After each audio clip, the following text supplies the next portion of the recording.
एक दिन एक किसान के घर पर कुछ मेहमान आते हैं और जब वो मेहमान उस किसान के घर पहुंचते हैं तब वो किसान अपने खेत पर होता है। तो मेहमान किसान के घर पर उस किसान का इंतजार करते हैं और थोड़ी देर बाद वो किसान और उसका पालतू कुत्ता दोनों घर पर पहुंचते हैं। मेहमान ने उन दोनों को देखा और उस किसान से पूछते हैं कि तुम दोनों एक ही रास्ते से आए हो, पर तुम्हारा कुत्ता बहुत हांफ रहा है और तुम तो बिल्कुल भी थके हुए नहीं लग रहे हैं, ऐसा क्यों?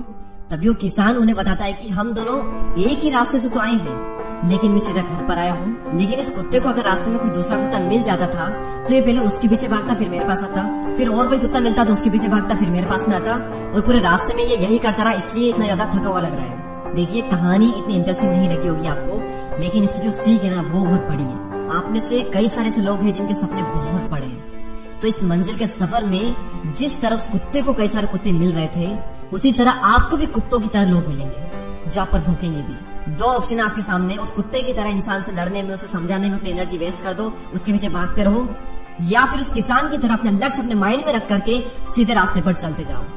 जो कुत्ते भौंक रहे थे ना आप पर, वो वहीं के वहीं रह जाएंगे और आप आगे निकल जाओगे, और कुछ टाइम बाद उनकी आवाज भी आना आपको बंद हो जाएगी। ये थी पहली कहानी। अब मैं आपको दूसरी कहानी सुनाता हूँ, बहुत इंटरेस्टिंग है, शायद आप में से कई लोगों ने पहले सुन भी रखी होगी।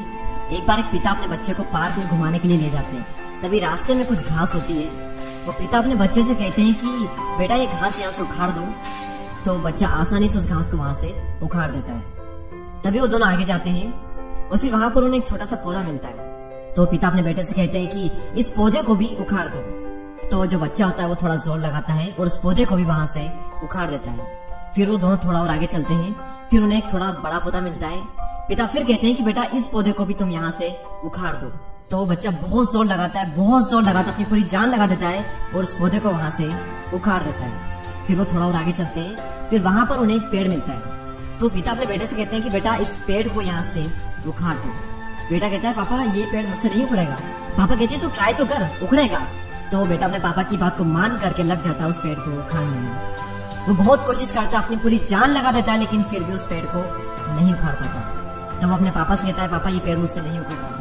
तभी उसके पापा कहते हैं बेटा कोई बात नहीं, लेकिन यहाँ पर तुम्हारी आने वाली जिंदगी के लिए एक बहुत बड़ा सबक है। जैसे जैसे तुम्हारी उम्र बढ़ती जाएगी तुम कई सारी आदतों का शिकार हो सकते हो, और तुम्हारी बुरी आदतें भी शुरुआत में उस घास की तरह होगी, लेकिन टाइम के साथ में उस छोटे पौधे की तरह बन जाएगी, फिर बड़े पौधे की तरह, और फिर उस पेड़ की तरह। उन बुरी आदतों को अगर टाइम के साथ में नहीं उखाड़ा गया तो एक टाइम पर वो ऐसा रूप ले लेगी कि आप चाह कर भी अपने अंदर से उन आदतों को नहीं मिटा सकोगे। जैसे ही कोई भी बुरी आदत हमें लगी, शुरुआत में उसको छोड़ना उतना ही आसान होगा जितना कि उस घास को उखाड़ना, लेकिन जितना ज्यादा टाइम आप लोगे उतना मुश्किल होता जाएगा उस आदत को छोड़ना, जिस तरह से उस बच्चे के लिए हो गया था उस पेड़ को उखाड़ना। आदतें ही इंसान का भविष्य बनाती भी है और आदतें ही इंसान का भविष्य बिगाड़ती भी है। इससे पहले कि आपकी आदतें आपको कंट्रोल करें, आप अपनी आदतों को कंट्रोल करें। महंगे शौक पूरा होने में टाइम लेते हैं, और जो लड़कियां कहती है ना मेरे पीछे